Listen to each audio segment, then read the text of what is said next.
So I did it. I did the history challenge. It was just one book, but I think that was almost more than I could handle at this point. And there were times during this read that I was really doubtful whether I would be able to finish it, because honestly, this book was kind of upsetting in many ways as I was reading it. I'm 100% that person that gets really upset about things that happened hundreds of years ago to people who are no longer alive and don't care about it anymore.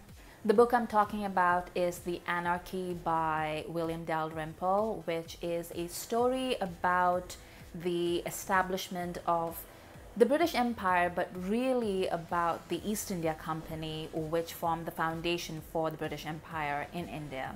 Now, obviously, I'm biased in that I'm Indian, and I am completely fascinated by the tale of colonialism in India and in other parts of the world, and this book is pretty much written for somebody like me. But I feel like even if you're not me, and if you're not interested in these things, in India or in the British Empire or in colonialism per se, then it's still a really good book, because Dalrymple, who is a historian, is also an amazing writer. He has a really good grasp of the narrative, and he has this ability to center his books around a very unlikely protagonist who also ends up taking a lot of space that you didn't know they were going to take going into the book. There were so many things about this book that surprised me and really moved me, and there were even things that I didn't know before, and that's kind of the joy of reading Dalrymple, and that was what I was hoping for when I picked up this book. But I also have a number of issues about the fact that this book was written by Dalrymple, who is a person that I find problematic in a number of ways, and everything is complicated, you know. It's complicated how I feel about him, how I feel about his work, how I feel about this book. I have so many feelings, and I sort of vacillate between thinking that this was perhaps the best pandemic read and perhaps this was the worst thing that I could have done to myself. But I don't know how this video is going to turn out, because I'm kind of all over the place emotionally and intellectually. But let's find out. So the central thesis of this book is that the British Empire, when we think about it, is something that was a state enterprise, right? So Britain went out to the colonies, and then it established itself and it took over all these countries. But what Dalrymple is trying to say is that it wasn't like that. It was actually a tale of corporate greed.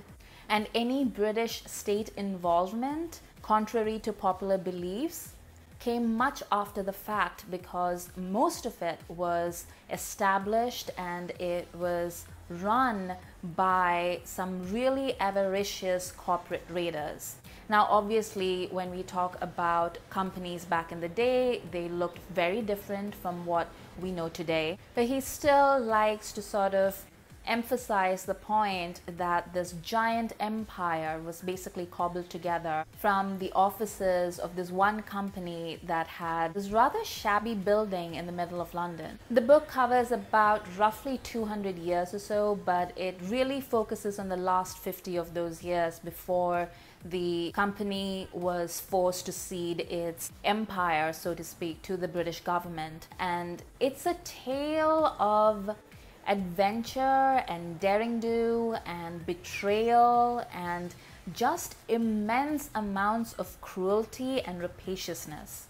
Dalrymple is a good enough historian, and I would say an excellent enough historian, to really plumb his sources, and what he's trying to do is not a definitive history of the company, but rather of how certain actions by certain members of the company established this entire new world. So if you're looking for a definitive history of the East India Company, then this book is not it. It's really just looking at what happened in India and in certain parts of India at the hands of certain people. And he makes no bones about the fact that these people were basically pillagers. They were out to make a buck, and they didn't care how they got it or how many people had to die for it. This is a book that is not particularly sympathetic to the British but is also just as hard on their Indian collaborators.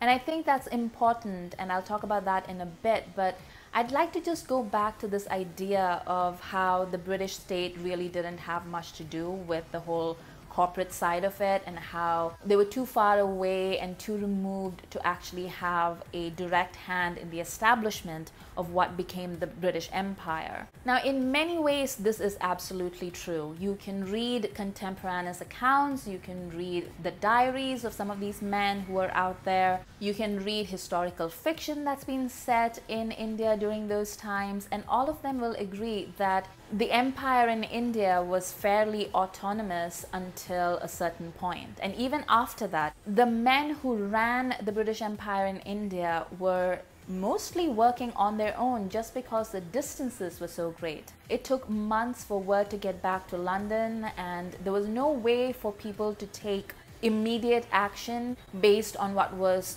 happening in London at the time. And it's also true that the early company Sarkar was set up through the efforts of some very adventurous men who had nothing to lose and were definitely out in India to make their fortune. And this is perhaps one of the better depictions of Robert Clive. And I don't mean better in the sense that he's sympathetic to Robert Clive, but in that it is an honest portrayal of who he was, where he came from, and what his motivations might have been. And it really is men like that, not just in India, but in other parts of the world, that really fueled the rise of the British Empire. In any other context, they would be dismissed as thugs and rapists and pillagers and basically criminals. But all those instincts that perhaps in a more civilized society or in a more routine environment would have probably landed them at the gallows is also converted into the kind of drive and ambition that allows these men to play hardball at a rate and in a style that perhaps very few others have had the opportunity in history.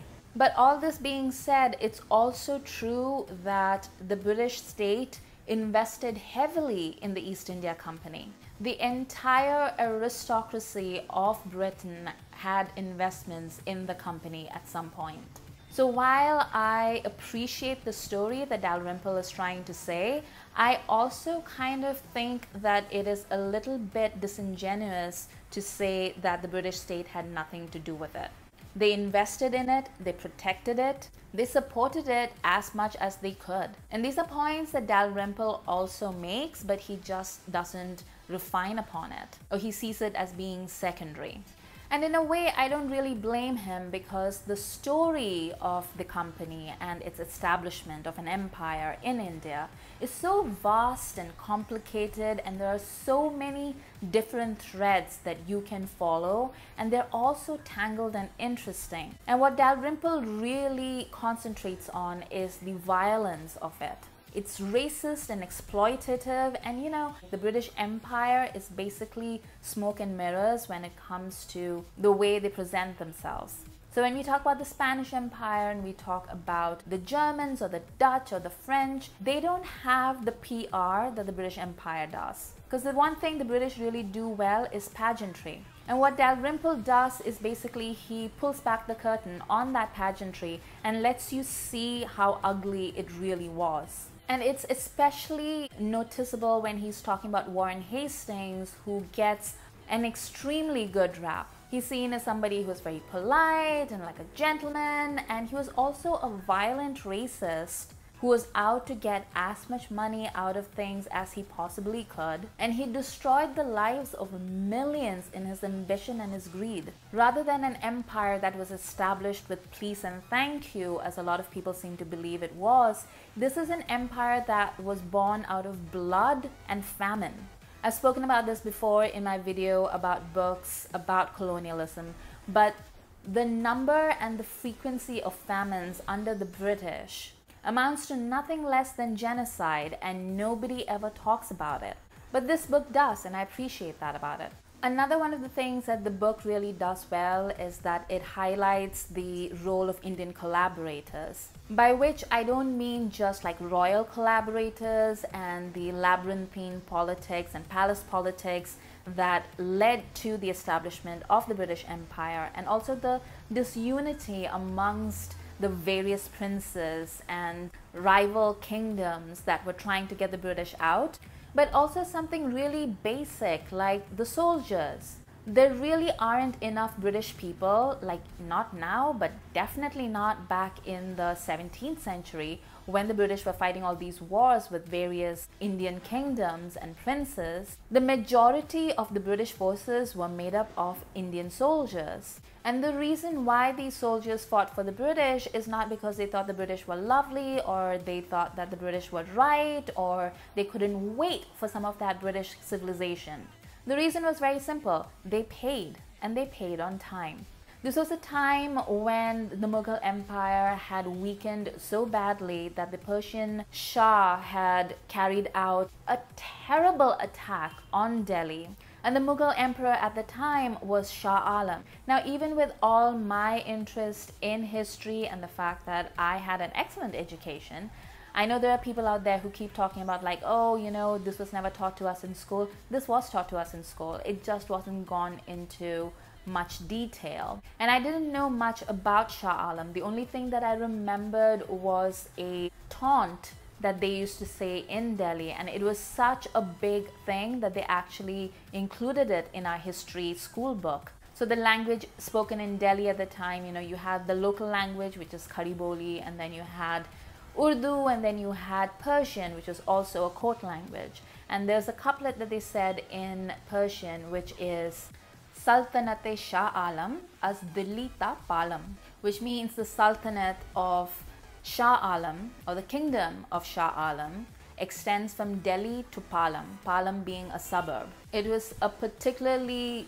mocking taunt because at its height, the Mughal Empire basically stretched from everywhere from Kabul in Afghanistan to Bengal.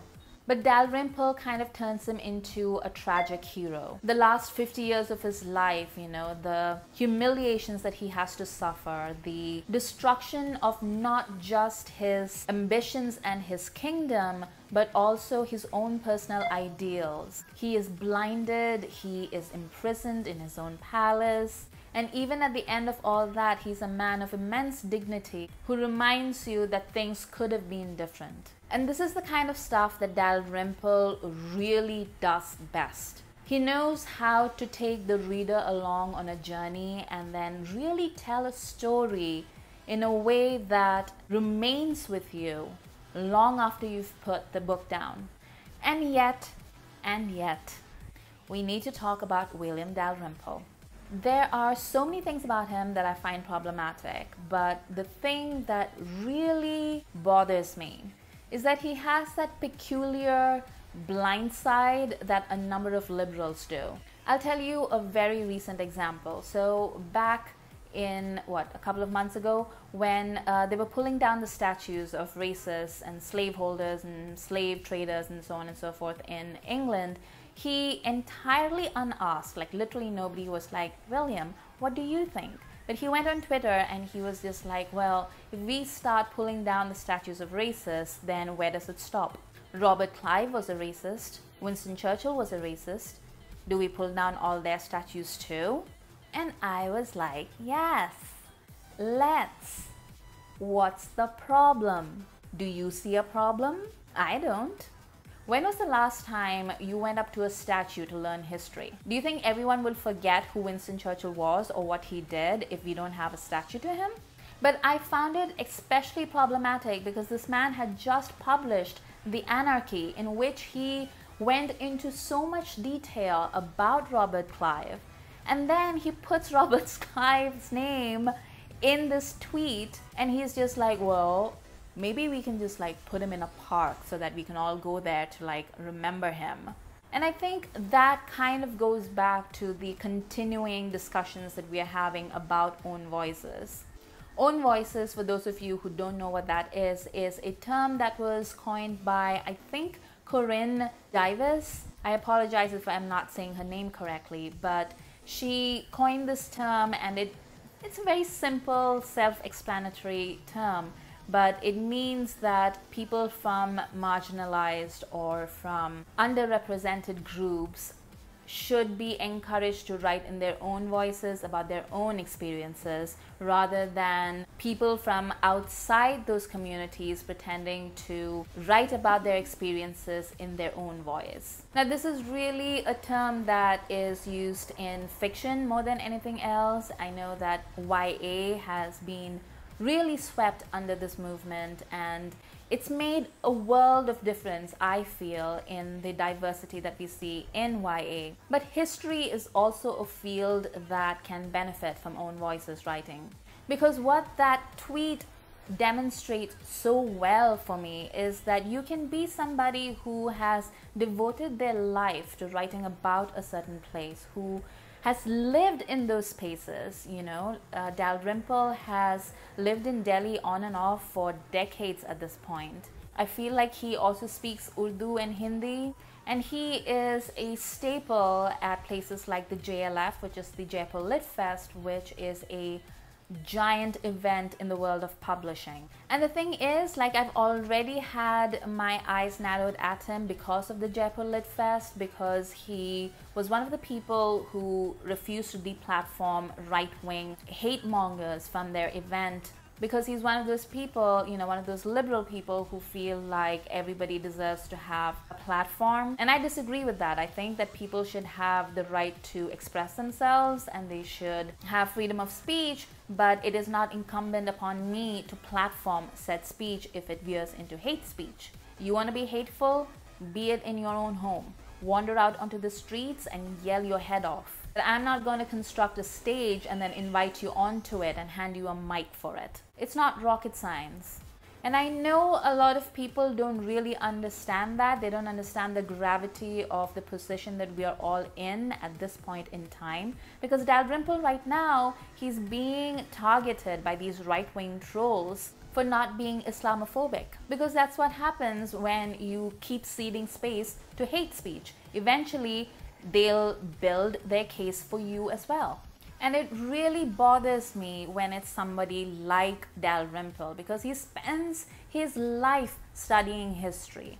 I don't know what he thought he accomplished with this book, but it is so important in 2020 for this book to have come out. Because on the one hand, you have Britain, where you have this rise of starry-eyed sympathy for British imperialism. There is a concerted effort to convince themselves that British colonialism was a force for good, and that it ultimately benefited people like Indians. And it plays into white supremacist narratives all around the world. It's not even just a British thing, like I've heard neo-Nazis from like America talk about the British Empire with great affection and respect. And let's not forget, Hitler was a great admirer of the British Empire.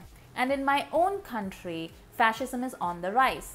And people like Dalrymple are seen as the enemy because they're writing these really nuanced takes on history, which interferes with the majoritarian right-wing narrative that everything that's wrong with India can be dated back to the Mughals. When the truth is, the rape and pillage of India, its sociological problems, they can't be set at the feet of any one entity or any one person. There are complex sociological narratives involved, and books like the Anarchy point that out. So just as this book is really important in a British context, this book is even more important in an Indian context. So what is my point? I guess even with all my problems with Dalrymple, and this is really, everything that I've mentioned in this video is really, I would say, like half my problems with him. There are like a bunch of other things, but I don't think they're relevant to this video or to this discussion or to anybody except myself, to be honest. But I guess what I'm trying to say is that I will always vote for more scholarship, even if it comes at the hands of people who don't entirely understand why that's important. I find it disappointing and problematic that a man can spend decades in a society, can see how that society is being polarized and torn apart by forces that should be very familiar to him as a historian, and he still can't recognize its proper threat. But at the same time, this is an excellent work. Does it cover everything? No. But does it bring a period alive? Yes. Does it take you on a journey? Yes. Is it a tale well told? Absolutely. Is it a work of serious scholarship? Yes. Should you read it? 100%. For more videos, please hit the subscribe button.